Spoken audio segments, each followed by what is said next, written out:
welcome back to a series of short videos covering each of the changes coming in Year 4 for Rainbow Six Siege. Previously, we covered the changes hitting casual, as well as the newcomer playlist, designed for the newer players of Siege. This time, we will be covering what will be happening to Ranked as it is finally coming out of beta. The biggest change in your average Ranked match will be that the pick and ban system shown to us and play-tested by us in the recent Six Invitational playlist will be added to Ranked play. This means that at the start of every Ranked game, both teams can choose to ban one offensive and one defensive operator. And yes, you can choose to ban nothing. The order is Team 1 will ban the first operator, Team 2 then bans both of their operators, and finally Team 1 will ban their second operator choice. And then the match will start as normal with operator picks as standard, minus the 4 banned operators from the playable operator pool. Now, I've really enjoyed this feature in the SI playlist over the past 4 weeks, and am rather pleased that it's coming to Ranked play. I believe that it gives several advantages over a no-ban system.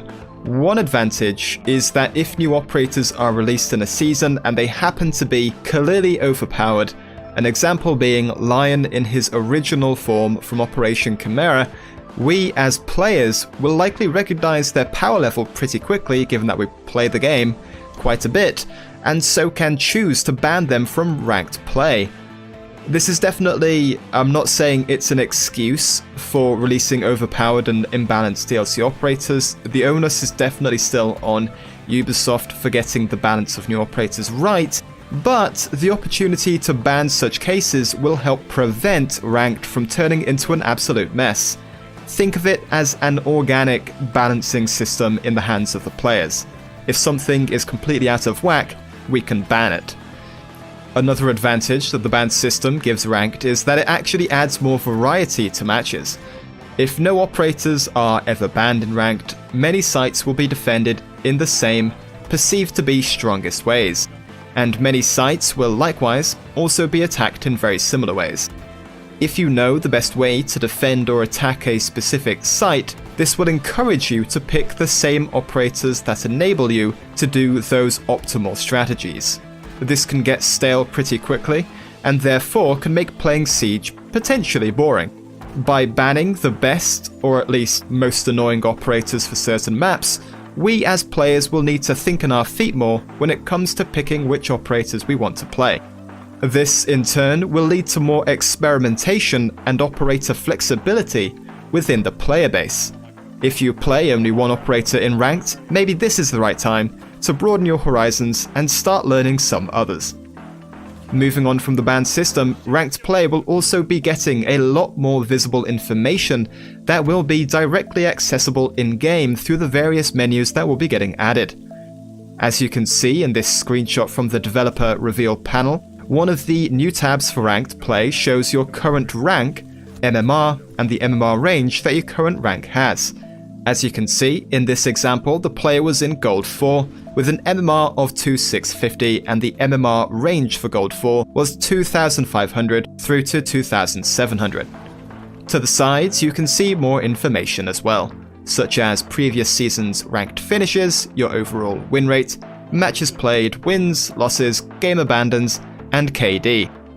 These stats were available technically pre-Year 4, however, you did have to log on to your player account on the Ubisoft Rainbow Six website to access some of the stats specifically. This is probably a step too far removed for most players to bother doing, and therefore it makes sense that the stats are being moved over to the actual in-game client, and therefore it's pretty cool. I want to easily be able to see how I'm doing in Siege, and this extra in-game information really lets me do just that.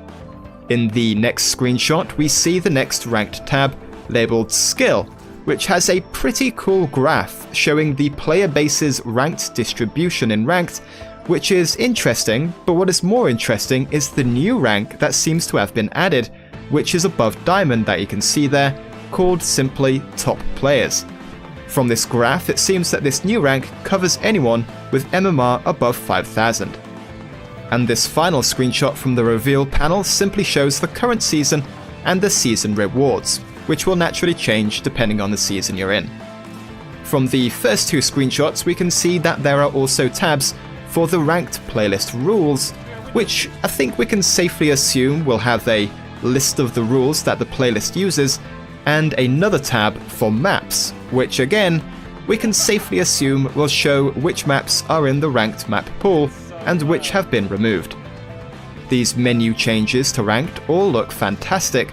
More information gives more power to the players in terms of tracking seasonal improvement, and making the rules behind ranked more visible will help newer players acclimatize to this particular game mode. So there we have it. Ranked is not only getting a big change with the band system, but a lot more information will be available in-game, covering the ranked population performance, individual player performance, and the details behind how ranked is played. All positive improvements, in my humble opinion. Join me next time for more Year 4 info and news, where I will be covering the changes to operator renown costs and the new purchasable versions of the game. Thanks for watching, and I'll see you next time.